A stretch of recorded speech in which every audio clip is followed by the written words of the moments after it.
Hello, IGN. My name is Jose Otero. I'm here with Paul Alexander from Republic, and we are checking out episode 4, which is a big deal. But we're not just checking this out on mobile, which is where we've seen it, or on PC where we've seen it.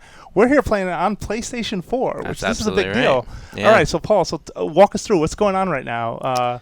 Big new episode. What's the hook? Where are we starting right now? Well, episode 4 is a huge departure from previous episodes of Republic, and I think fans who've been waiting a long time for episode 4 to finally come to fruition are going to be pleasantly surprised that episode 4 is actually a huge swerve. Okay. And we've at the end of episode 3 development, we basically came together as a team. Yep. And we came together as a team, and we basically decided, we're going to do something completely different. We've taken this core gameplay loop as far as we can go, and we're going to switch it up a little bit. So that's what we've done here. Immediately, you can see if you're a fan of the previous episodes that we're outside, which is something we've never done before. And this, as you'll come to see here pretty soon, these are some gorgeous environments that were created from the ground up in Unity 5, which was first for us. Yeah. And really just the mood, aesthetically, mechanically, as you're going to see here pretty soon, is really just amping up the survival horror influences. Yeah, absolutely. I mean, from the ground up, this looks really good. Like, I have seen Republic in a number of places, but I'm kind of blown away by what you guys are doing right now. And you're headed, so you are outside of the facility where most of the other episodes have taken place. Yeah. I mean, look at that under the bridge there. Like, whoa. Yeah. That's pretty sweet. That looks really sweet. Yeah. Very yeah, nice. I mean, we're, our team did an incredible job, and was really it was lucky for them we decided to take this episode in a new direction. They were able to kind of take the gloves off and do something new. Okay.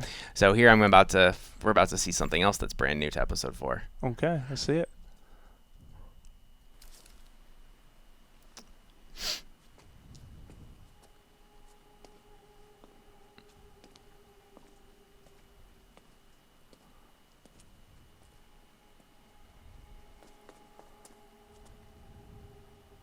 Key. We can open it with a funny key.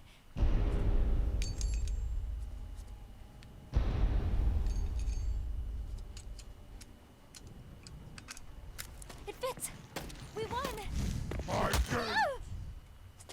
Our gate. Yes, sir. You are right. So I'll go ahead and jump in here. This is the Mammoth character in episode 4, and he's the primary antagonist. When we were rethinking episode 4's gameplay, we decided we didn't want to do that thing where you're chasing around guards and attacking them, and stick with that same motif. So we have one bad guy that you're completely naked as Hope. You have no weapons. You have no way to defend yourself, and so it's your job, just as you're moving around this forest area in episode 4, to basically stay out of this guy's way, or else he's gonna do what he just did. He's gonna beat you down. Wow. So he's also mildly crazy. Why don't we talk a little bit about Yeah. 'cause he is talking to himself.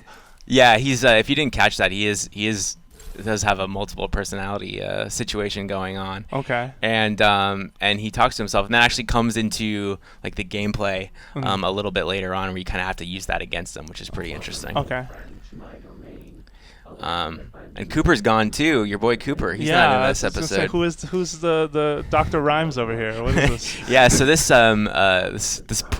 Prosman, the data broker, who's been granting you abilities throughout episodes 1 through 3, is now kind of your the Otacon to your Solid Snake, escorting you through the game. Or the Busta Rhymes to your. I mean, Hope doesn't rhyme, right? The Busta Rhymes tier. He's the flip boat squad to your Busta Rhymes. Got it. I think All would be right. the There we proper go. comparison. Well, now we're on the same page. No, because I just found it interesting. I was like, wait, he didn't rhyme before, but so he is now.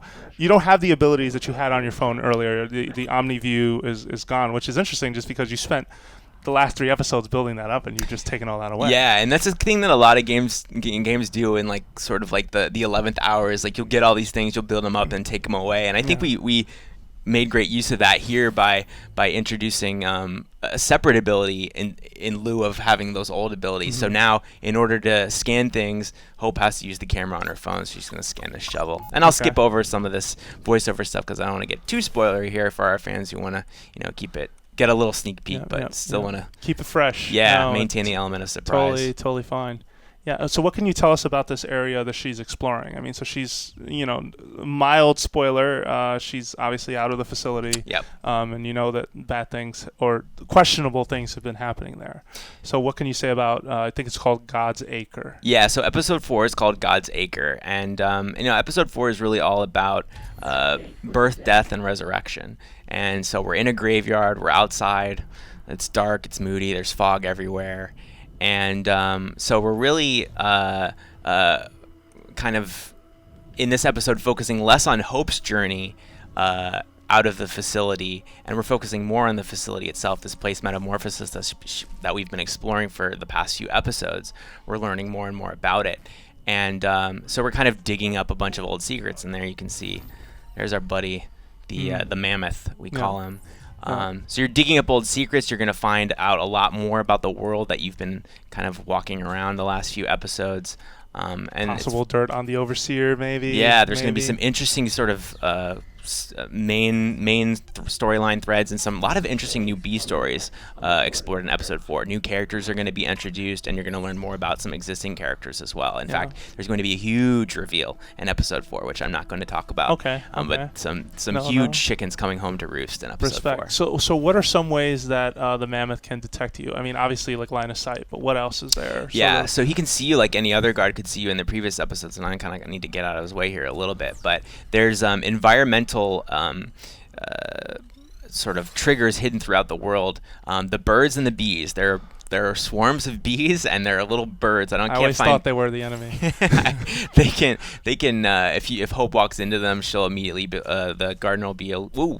There he comes. Okay, yeah, watch that. So he'll immediately be alerted to your presence if you stumble on those, and he'll just charge towards you and knock the wind out of you. And since there's no confinement rooms in episode 4, I can't tell you, Jose, what's going to happen if you actually get caught by the gardener. I kind of want to yank that controller and just like find out, but you're keeping it a secret. I'm so good at this game. I'll never get caught. I'm curious because in the prior games, if you got caught, you were put in confinement rooms, and then you would sort of bust your way out and sort of get back to work. And now when you take all that away, it just has my curiosity, like what could possibly happen. Yeah, there's some interesting things are going to happen. Can you die? That was my question, right? To you. I don't know, man. I don't know. The tease. So there's a lot of just ominous things peppered throughout episode 4 to sort of not just heighten the overall surrealness, the sense of surrealness present in episode 4, but to lend a sense of place and story. And one of those things is these weird TVs hidden throughout the world that'll just give you random information about. It's just they're real life scientists talking about DNA and memory storage. Okay, got it. So that's just kind of like a little hint about some of the story themes here in episode 4. Yeah, and just for folks at home, we are looking at an early build, as you see development build written right there at the bottom right of the screen.